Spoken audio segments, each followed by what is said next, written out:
बोले देवी, कलयुग में बहुत सारे अवगुण हैं, पर एक इसमें बहुत बड़ा गुण भी है।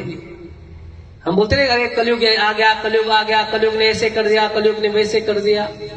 कलयुग में बहुत सारे अवगुण हैं, पर इसमें एक बहुत बड़ा सद्गुण भी है। शास्त्र कह रहे हैं यत् फलम नास्ति तपसा न योगेन समाधिना तत्फलम लभते सम्यक् कलोके सब कीर्तना। जो सतयुग त्रेता द्वापर में तप और योग और जप ध्यान से हमें प्राप्त होता था, कलयुग में सिर्फ भगवान के कीर्तन करने से वो फल हमें प्राप्त हो जाता है। बोलो कितना सरल उपाय है परमात्मा की भक्ति का।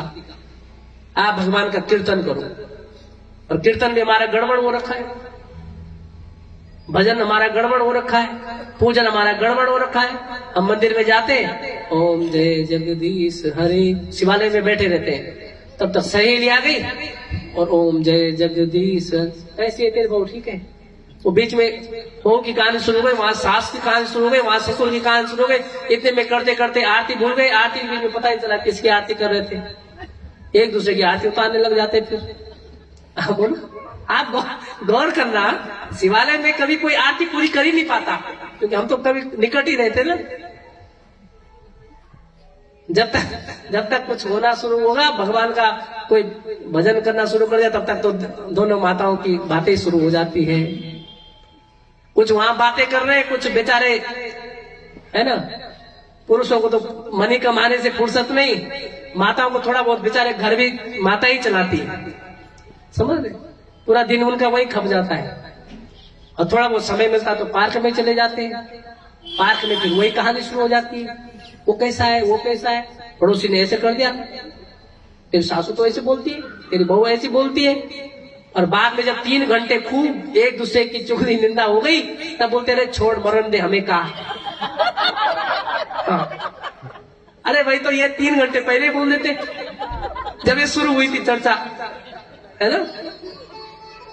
ये बात 3 घंटे पहले बोल देते, जब 3 घंटे खूब एक दूसरे के बारे में, आस पड़ोस के बारे में पूरी कथा रामायण सुना दी, तब बोलती है छोड़ दे मरण दे, हाँ हमें कहा।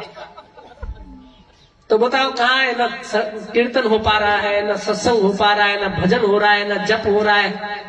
जो समय मिल रहा है उसको हम ऐसे व्यर्थ में गंवा रहे हैं। पर कलयुग में एक सबसे सरल साधन ये है, क्या साधन है? भगवान का कीर्तन। समय मिलते रहे रोटी बनाओ, भगवान का कीर्तन करते रहो। भोजन परोस रहे हैं तो राधे गोविंद हरे कृष्ण महामंत्रों का जप करते रहो। समय दान कर रहे हो तो हरे कृष्ण। मंदिर के मार्ग में जा रहे हो तो व्यर्थ की वार्तालाप न करके हरे कृष्ण।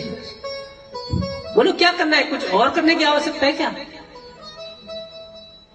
निंदा चुगली इनसे जो हम गड़बड़ हो जाता हमारा, उससे हम पाप कर रहे हैं। ये कलयुग का प्रभाव है कि यहाँ जब तक योग इतने नहीं हो पाते, वही पुण्य यदि आपको प्राप्त करने हैं तो भगवान का कीर्तन करो, संकीर्तन करो, भगवान का आश्रय लो, तो तुम अनेक प्रकार के संकटों से मुक्त हो जाओगे।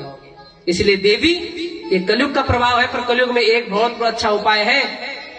इसमें कीर्तन करने से भी भगवान का सुख की प्राप्ति हो सकती है।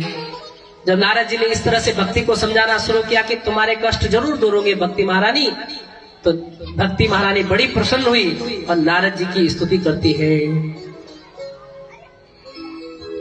जयति जगति माया यस्य कायाधवस्ते वचन रचनमेकं केवलं चाकलय्य ध्रुव पदमपि यातो यत् कृपातो ध्रुवोऽयम् सकल कुशल पात्रं ब्रह्मपुत्रं नतास्मि। हे नारद जी, आपकी जय हो।